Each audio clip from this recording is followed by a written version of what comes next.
इमरान के ज़हन पर छाई हुई तारीकी में रोशनी नमूदार होना शुरू हुई और फिर तेजी से ये रोशनी फैलती चली गई।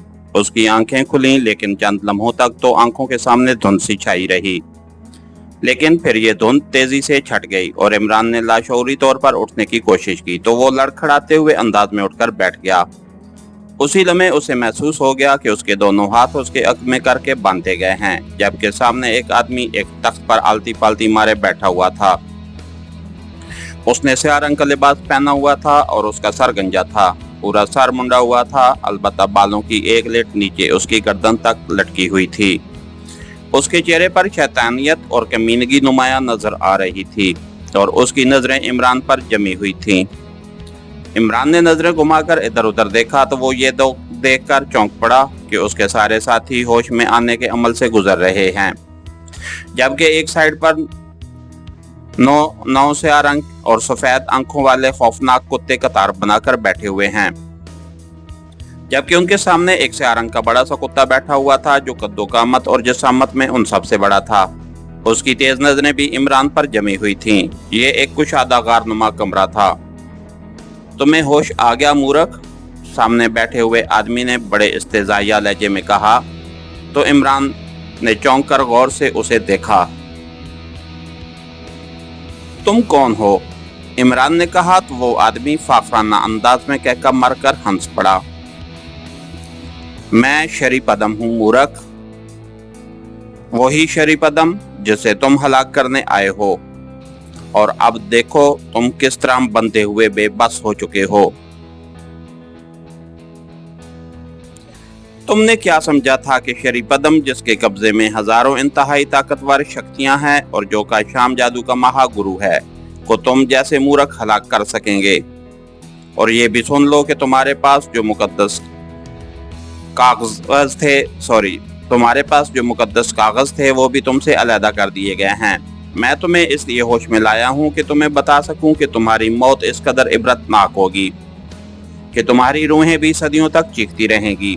देखो, ये मेरी अदना सी शक्तियां हैं, माशूरी और इसके चेले। जैसे ही मैं इन्हें इशारा करूंगा, ये तुम्हारे जिस्म को इस तरह भंभोड़ देंगे कि तुम्हारी रूह निकल न सकेगी, लेकिन तुम्हारी हालत इबरतनाक होती चली जाएगी। शरीपदम ने बड़े फाखराना लहजे में खुद ही तफसील से बात करते हुए कहा, लेकिन इस दौरान इमरान की उंगलियां अपना काम करती रहीं और जब शरीपदम ने बात खत्म की तो इमरान के हाथ रस्सी की गिरफ्त से आजाद हो चुके थे। उसके साथ ही उसने दिल ही दिल में आयतुल कुर्सी का विर्द करना चाहा, लेकिन दूसरे लम्हे उसका जहन ये महसूस करके भग से उड़ गया कि उसका जहन बिल्कुल सपाट हो चुका था। कोई मुकद्दस लफ्ज उसके जहन में सिरे से ही आ न रहा था। तुमने मुकद्दस कलाम हमसे अलहदा कर दिया है, लेकिन हमारे जहनों में रोशन कलाम मौजूद है, उसका तुम क्या करोगे? इमरान ने उससे असल बात उगलवाने के लिए कहा। ये काली गार है, तुम्हारा कोई मुकद्दस कलाम तुम्हें याद नहीं आएगा। यहाँ मेरी शक्तियों का राज है और मैं यहाँ का महाराज हूँ, शरीपदम ने कहका लगाते हुए कहा। ये कागजात क्या तुम्हारी शक्तियों ने निकाले हैं? इमरान ने कहा। नहीं, महाशय के आदमियों ने ये काम किया है और महाशय तो तुम्हें आसान मौत मरना चाहता था, लेकिन मैंने उसे हुक्म दिया कि तुम्हें हलाक करने की बजाय बेहोश करे और मुकद्दस कागज तुमसे अलहदा करके तुम्हें यहाँ कालीगार में पहुंचा दे, और उसने ऐसा ही किया, शरीपदम ने कहा। इसके बावजूद तुमने हमारे हाथ और पैर रस्सियों से बांध रखे हैं। इसका मतलब है कि तुम्हें बहरहाल हमसे खतरा लाहक है, इमरान ने कहा। ये काम महाशय का है, यहाँ तो मेरी मर्जी के बगैर तुम उंगली को भी हरकत नहीं दे सकते। और सुनो, अगर तुम हमारा मजहब इख्तियार कर लो और मेरे सामने सर झुका दो तो मैं तुम्हें नई जिंदगी बख्श सकता हूँ, शरीपदम ने कहा। हम तुम पर और तुम्हारे शैतानों पर 1,00,000 लानतें भेजते हैं। इमरान ने गुर्राते हुए कहा, और अभी इमरान का फिक्रा मुकम्मल ही हुआ था कि यकलख्त वो 10 के 10 कुत्ते चीखते हुए फर्श पर तड़पने लगे। دوسرے لمحے وہ دھوئیں میں تبدیل ہوئے اور اس کے ساتھ ہی ایک چیختی ہوئی انسانی آواز سنائی دی، ہم جل رہے ہیں، ہم راکھ ہو رہے ہیں، ہمیں بچا لو مہاراج۔ چیختی ہوئی آواز سنائی دی، لیکن دوسرے لمحے دھوئیں میں شرارے سے نظر آئے اور پھر وہ چیختی ہوئی آواز ڈوبتی چلی گئی۔ چند لمحوں بعد نہ وہاں دھواں تھا اور نہ ہی کتے، جبکہ شری پدم بت بنا بیٹھا ہوا تھا۔ اس کے چہرے پر انتہائی حیرت کے تاثرات تھے۔ اس کا انداز ایسا تھا جیسے اسے یقین نہ آ رہا ہو کہ یہ سب کچھ واقعی ہوا ہے۔ اسی لمحے عمران ایک جھٹکے سے اٹھا اور اس نے اچھل کر شری پدم پر جمپ لگایا، لیکن دوسرے لمحے وہ اچھل کر اس طرح عقبی دیوار سے جا ٹکرایا جیسے گیند کو ضرب لگا کر واپس بھیجا گیا ہو۔ لیکن عمران کا جسم فضا میں ہی کلا بازی کھا گیا اور پھر بندھے ہوئے پیروں کے بل کھڑا ہوا ہی تھا کہ شری پدم نے اپنا ہاتھ اس کی طرف اٹھایا۔ تم پر لعنت ہو، 1,00,000 لعنت، عمران نے چیخ کر کہا۔ تو شری پدم اس طرح تڑپ کر تخت سے نیچے جا گرا جیسے کسی نے اس کے جسم پر بیک وقت کئی کوڑے برسا دیے ہوں۔ تم پر لعنت ہو، لعنت ہو، لعنت ہو، عمران نے مسلسل چیختے ہوئے کہا۔ لیکن دوسرے لمحے شری پدم تڑپ کر اٹھا اور وہ چیختا ہوا کسی پہاڑی لومڑ کی طرح بھاگ کر اس غار سے باہر نکل گیا۔ وہ مسلسل چیخ رہا تھا، جبکہ اس کے باہر جاتے ہی عمران نے بجلی کی سی تیزی سے جھک کر اپنے پیروں میں بندھی ہوئی رسی کھولی اور اس کے ساتھ ہی وہ دوڑتا ہوا غار کے دہانے کے قریب جا کر کھڑا ہو گیا۔ دہانے کی طرف سے دوڑ کر آتے ہوئے قدموں کی آوازیں سنائی دے رہی تھیں۔ یہ آوازیں 2 آدمیوں کی تھیں۔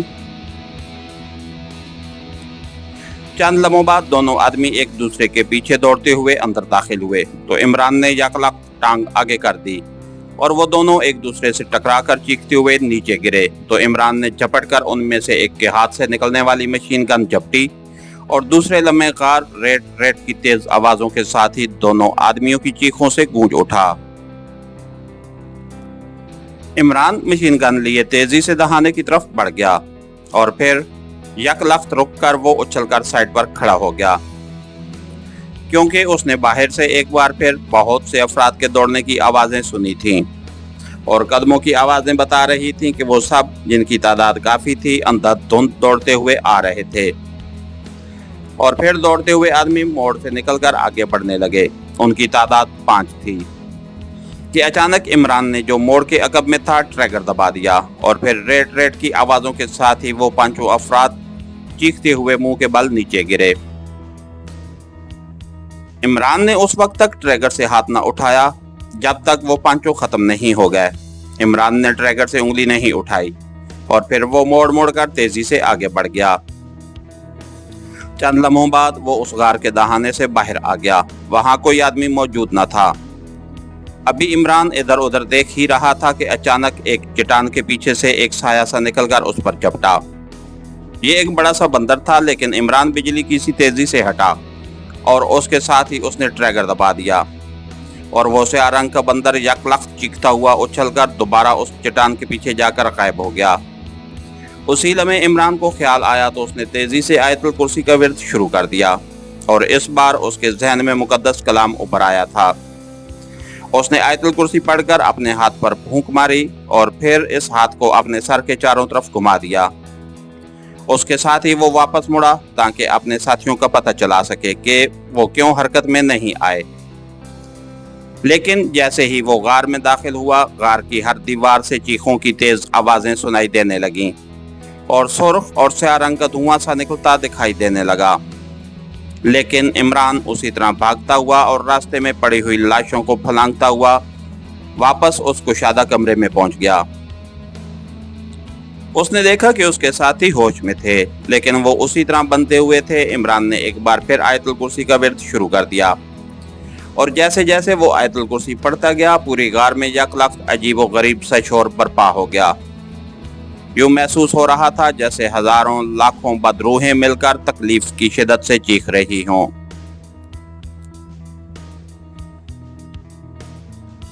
عمران نے آیت الکرسی پڑھ کر چاروں طرف پھونک ماری اور چند لمحوں بعد ہی وہ वहां खामोशी तारी हो गई, लेकिन उसके साथ ही उसके सब साथी यकलक तड़प कर उठ बैठे। इमरान साहब, हमारे ज़हन नादीदा रस्सियों से बंधे हुए थे, साले ने चीख कर कहा तो इमरान इस बात में सर हिलाता हुआ तेजी से आगे बढ़ा और फिर उसने टाइगर, साले, जोलिया और जोसेफ के हाथ खोल दिए। अपने पैरों की रस्सियां उन्होंने खुद खोल ली। तुम्हें क्या हो गया था जोसेफ? इमरान ने तेज लहजे में कहा।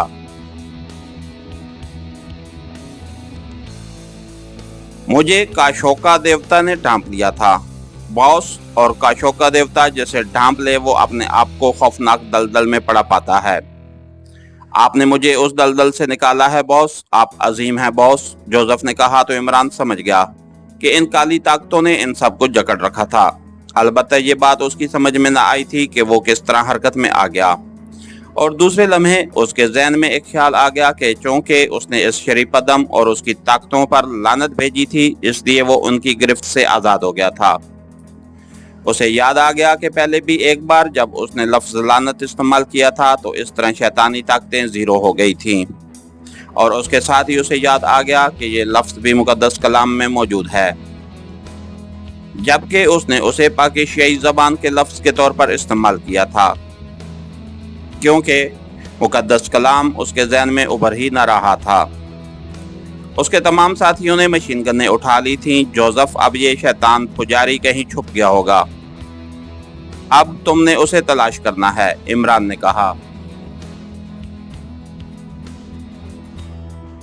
इमरान साहब, वो मुक़द्दस कलाम या तो दोबारा लिख कर दें या फिर हमें कोई रूहानी हिसार कैम कर लेना चाहिए। ये इन शैतानी कुव्वतों का गढ़ है और इस गढ़ में कदम कदम पर शैतानी ताकतों से ही वास्ता पड़ेगा, साले ने कहा। तुम सबको आयतुल कुर्सी तो आती ही होगी, वो पढ़ते रहो। अब यहाँ कागज कलम तो है नहीं कि मैं उसे लिख कर दूं, अलबत्ता जोसेफ का मसला है, इमरान ने कहा। मुझे इजाजत दें बॉस कि मैं काशंगा देवता से अपने हाथ सर पर रखवा लूं। एक बार काशंगा देवता ने मेरे सर पर हाथ रख दिया तो फिर 10 सींगों वाला शैतान भी मुझ पर हाथ न डाल सकेगा, जोसेफ ने कहा। क्या करोगे तुम? इमरान ने पूछा। मुझे काशंगा देवता की मिन्नत करना पड़ेगी बॉस, जोसेफ ने कहा। इधर मेरे पास आओ, इमरान ने कहा, तो जोसेफ कदम बढ़ाता हुआ उसके सामने आ गया।